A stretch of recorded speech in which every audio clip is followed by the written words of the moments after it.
Manny Galvez lives in Iowa City. It's been his home since 2003, but he's also proud of his Mexican heritage. I grew up in different parts of Mexico. I was born in Mexico. He helped start Iowa City's Latino Fest about 15 years ago and says that immigrant culture helps make Iowa great.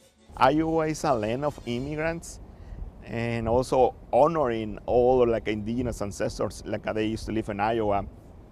All as a background, as a present, I think is very unique for Iowa. Now he's here legally, a full U.S. citizen, but he doesn't forget the years-long struggle to get here. I try to use my savings, and everything was gone. The process was long. I had like many months where I couldn't do anything in order to wait. And knows he's not alone. His work in the community has shown him immigrants still waiting. Sometimes you are going to find people that they are like 60 years old, 70 years old, been in America again for 40 years, and they don't have a document. They are undocumented. However, they've been like a hardworking people. Why they don't become a resident? Why they are not like maybe become a citizen?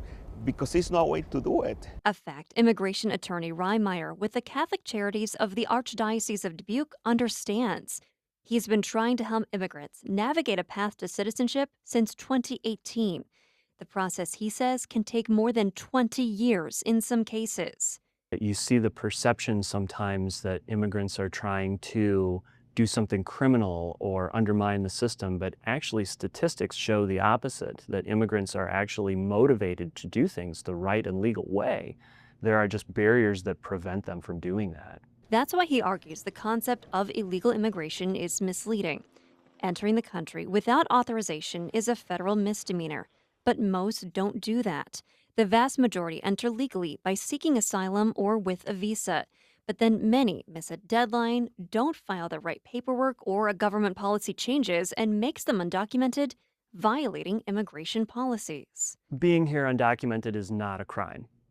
That's probably a violation of some immigrant policy, but it is not a criminal offense. But not everyone agrees. Iowa Senator Chuck Grassley told us he supports immigration enforcement efforts, saying immigrants who don't follow the system present real dangers to our public safety and national security. Adding, President Trump has acted swiftly to restore order to our immigration system and secure our borders.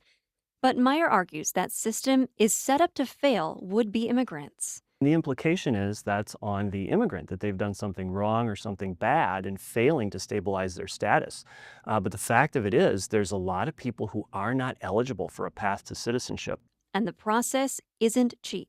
The foundation of it is very legally complex, very expensive, very time-consuming. So just one form is over $1,000? Yes, the I-485 form to adjust status or register permanent residence is $1,440, yes. And that form never stands alone. There are other foundational forms that must lead to it or support it. An immigrant visa alone can cost $2,000. If you want a job, you'll need a green card too for another $2,400. An immigration attorney to help you navigate the system can cost thousands more. Then, after living in the U.S. for 5 years, you can apply to be a citizen.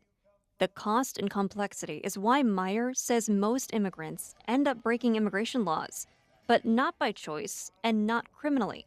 I'm not against enforcing the law, but we also have to consider humanity and what's morally right in how we treat them. We are sure that no matter what, we are going to keep being part of Iowa, and we are going to keep dreaming. Another misconception about undocumented immigrants Meyer and Galvez mentioned is the idea they commit more crimes. A 2024 report from the American Immigration Council found immigrants are actually less likely to commit crimes.